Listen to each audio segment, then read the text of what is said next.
2025 সালের প্রথম চা নিলাম আসরে নিলামে উঠেছে 3টি ব্রোকার্স হাউসের চা। এবার নিলামে কমেছে চায়ের গুণগত মান ও দাম, ব্যয়ের সংখ্যাও খুবই কম। এ নিয়ে আরও জানাতে শ্রীমঙ্গল চা নিলাম কেন্দ্র থেকে যুক্ত হয়েছেন MA হামিদ। হামিদ, এই বছর কি পরিমাণ চা নিলামে উঠেছে জানাবেন। রাত্রি আমি আজকের অর্থাৎ 19তম চা নিলামের কথা যদি বলি 2025 সালের, তাহলে 19তম নিলামে 1,21,477 কেজির উপরে চা নিলামে উঠেছে। চার আনুমানিক বাজার মূল্য 3,03,69,350 টাকা। অর্থাৎ নিলামে যদিও চা 1 লাখের উপরে উঠেছে, কিন্তু বায়ারের সংখ্যা তেমন একটা নাই। কারণ জানেন যে ইতিমধ্যে শ্রীমঙ্গল সহ মৌলভীবাজারে কনকনে হিমেল হাওয়া বইছে, এবং এ কারণে কিন্তু বায়ার অনেকটা কম এবং বিক্রি অনেকটা কম। আপনি জানেন যে ইতিমধ্যে যে চা ফ্যাক্টরি গুলো ছিল সেগুলো অনেকটাই বন্ধ হয়ে গিয়েছে, কারণ চায়ের মৌসুম শেষ হয়ে গিয়েছে। নতুন করে চা প্রনিং এর কাজ চলছে, এবং আগামী এপ্রিলের পরে আবার নতুন করে যে চা উৎপাদন হবে সেখান থেকে চা নিলাম শুরু হলে তখন চায়ের দাম আবার বাড়তির দিকে যাবে। আমি যদি 18তম নিলামের কথা বলি, তাহলে সেখানে 92,677 কেজির উপরে চা নিলামে উঠেছিল,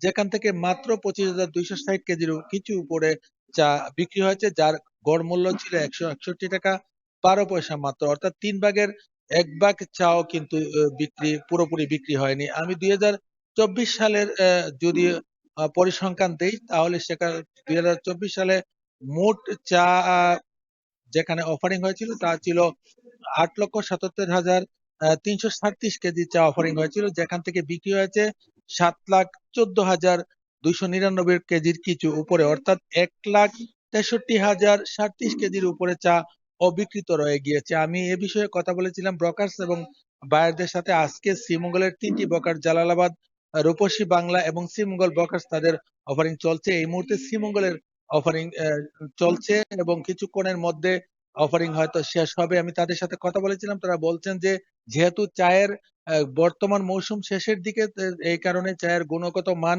কিছুটা কম থাকার কারণে বায়াররাও কিন্তু আসতে চাচ্ছেন না। এছাড়াও আগে কিন্তু যেখানে চট্টগ্রাম থেকে বায়াররা শ্রীমঙ্গল এসে 2টি নিলামের পর পর অংশগ্রহণ করতেন, কিন্তু বেশ কিছুদিন আগে থেকেই কিন্তু চট্টগ্রাম থেকে যে বায়ার এবং ব্রোকার্স এখানে এসে অংশগ্রহণ করতেন সেটা বন্ধ হয়ে গিয়েছে।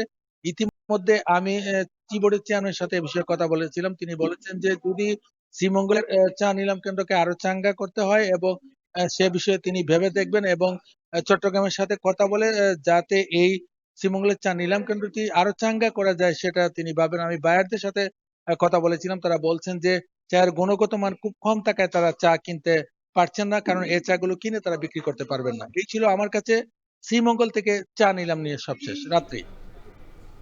শ্রীমঙ্গলের চা নিলামের খবর জানাতে যুক্ত ছিলেন MA হামিদ।